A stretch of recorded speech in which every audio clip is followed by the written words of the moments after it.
We have some breaking news out of OpenAI, of course, our favorite AI company, or at least, whether you love them or hate them, they're one of the number one AI companies, so we got to cover them.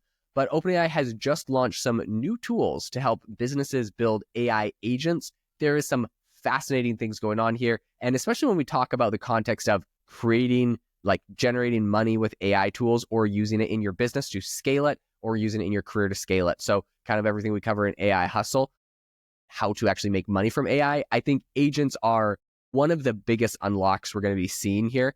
So we're going to be digging into what they're doing and why we think this is actually a huge deal. Before we get into that, Jamie, would you like to tell everyone a little bit about the AI Hustle School community? Absolutely. So if you have not heard yet, we have an amazing community of over 330 members who all are trying to grow their businesses and learn how to make money with AI. So we have industry experts, and we talk about ourselves and how we are actually making money with AI. We break down very specific and even private details of how we do that. So we have lots of different hustles we talk about. I have an Amazon influencer hustle that I made over $25,000 with last year, currently trying to scale it with AI.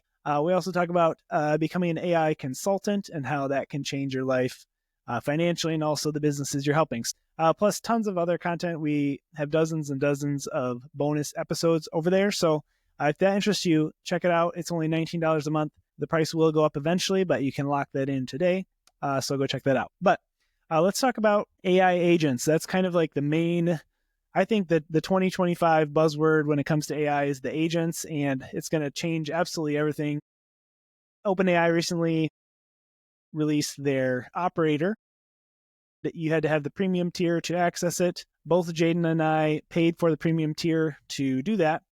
And at least for me, it didn't do exactly what I wanted it to. It kind of failed. Granted, I gave it kind of a silly request. I was trying to figure like the easiest hustle. What can operator do for me? I had it try to take surveys for me, like, the surveys, online surveys where you can earn money. And it did it, but it had to continually ask me questions. It wouldn't answer some of the questions. So it wasn't very hands-off. It was actually more work than if I would have just taken the surveys myself. All that to say is this whole agent thing, it really depends on the task. It's not going to be good at everything, especially right off the bat, operator that is. So the fact that they're releasing a tool where people can build their own agents, I think is a really huge thing because, like I said, there's so many different tasks and use cases for an AI agent that it's impossible for it to be good at just one thing. So having companies be able to customize their own is really huge. So Jaeden, what have you heard about this? Yeah, I think this is really impressive. The first thing I'll say is that it's not the first, because like we mentioned, we've tried like kind of like the operators, which the ChatGPT operator, which wasn't perfect. What's going on with this new thing? It's called responsive API. And essentially it's letting businesses develop AI agents. They can do web searches, they can scan through companies' files, and they can navigate around websites, which I think is interesting. So this is a lot like OpenAI's operator that they have, which we both tested out. And essentially, this is going to replace OpenAI's Assistant API. So they're going to be getting rid of that in the first half of next year. Okay, so why is this important? Essentially, companies are going to be able to create a lot of these agents. Now, there's going to be some competition, and there's also going to be some difficulty. We've seen with even just like Operator, that's essentially OpenAI trying to do this on their own, it's not perfect. And so it's really hard, and we feel like there's a little bit of progress that has to be made for this to work well. But the caveat, I think, is that if you have an actual API into OpenAI and you have a specific use case of what you want your agent to do, and you're the one that comes up with a very elaborate prompt, I think you can build powerful agents that you could resell to people, that companies will resell to people, essentially using the same software and system that ChatGPT OpenAI used for Operator. But Operator was so broad, and I think it's not perfect. And so you really have to like nail down the prompt and how to use it. And until they kind of get past the prompt being so important, it's not going to be ready for mass market. So I think giving the ability for businesses that can go hyper specific on things, develop really elaborate and specific prompts, you're going to be able to get good results from the AI that we have today before we have some big progress. So I think that's really exciting. The one other thing that I want to bring up is the fact that this isn't the first of these kind of like AI agent tools. There's another one that came out recently called Manus AI. It's out of China. And it had a lot of hype around it until people started to realize that essentially they didn't actually work that good. So when that happened, TechCrunch wrote an article called Manus probably isn't China's second DeepSeek moment. Obviously, DeepSeek was like a really good AI model that shocked everyone by how good it was in compared to ChatGPT's OpenAI's ChatGPT. So I think all this to say, there are going to be other players, but it doesn't feel like anyone that's come out with this tool yet is hitting a home run. And the reason I think this is a big deal is because by giving businesses the ability through an API to build their own agents, businesses can pull it off if they're doing something hyper-specific. So I'm kind of excited about the prospect of where it goes once you give this tool into the hands of actual businesses to use. That's what I'm excited about. Yeah. And so, my thought is, when I hear all this information, I go, I'm not a developer.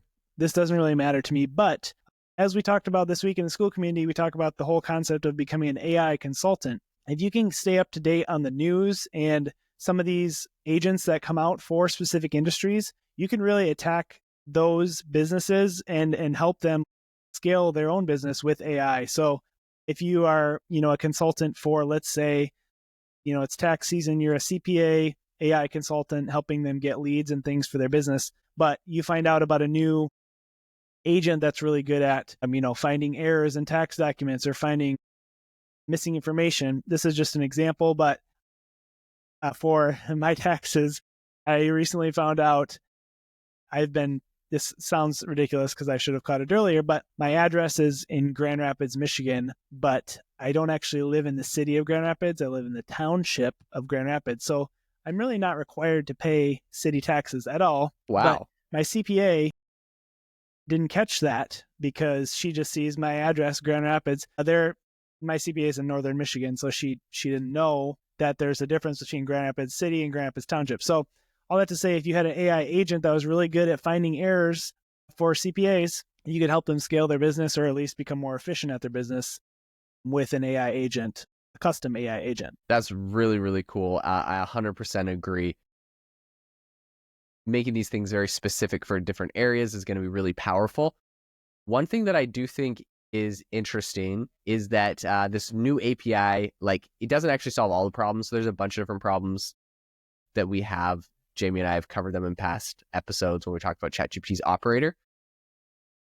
So while they're definitely more accurate than traditional AI models, the search tools, right? So that you give ChatGPT the ability to search on the internet, it's still not always perfect. There are still some hallucinations. So these are always just struggles that we've been fighting with AI. I think they're going to get better and better. And I think we've made a lot of progress on them.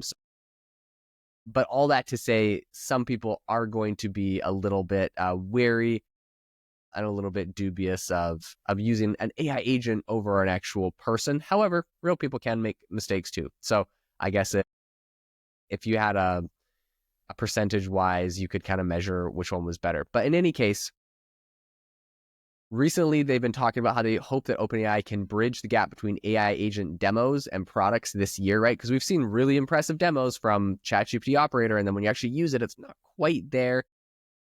And, some people are saying that agents are the most impactful application of AI that will happen. Sam Altman has also been saying a bunch of different stuff. He said back in January that 2025 is the year of AI agents and that they'll enter the workforce. This is very interesting. So a lot is going on. We'll keep you up to date on everything happening with AI agents, the advancements. We're getting our hands on with these tools and testing them. When ChatGPT operator came out and it cost $200. Jamie and I both paid $200 to try it out for different things, and we reported back on it. So we'll keep you guys up to date on everything happening with AI agents this year, as I believe that is one of the most impactful advancements we'll be seeing in AI. Thank you so much for tuning into the podcast today. We hope that you really enjoyed it. We hope you have an amazing rest of your day. And if you haven't already, we would love it if you could leave us a review on the podcast. On Spotify, it's the About Us tab or the little About tab. You could click some stars. And on Apple, if you wouldn't mind leaving us a little note, we read every single one of them. We really appreciate them. So if this is something you got some value out of, we would love a review. Thanks so much for tuning in, and we'll catch you next time.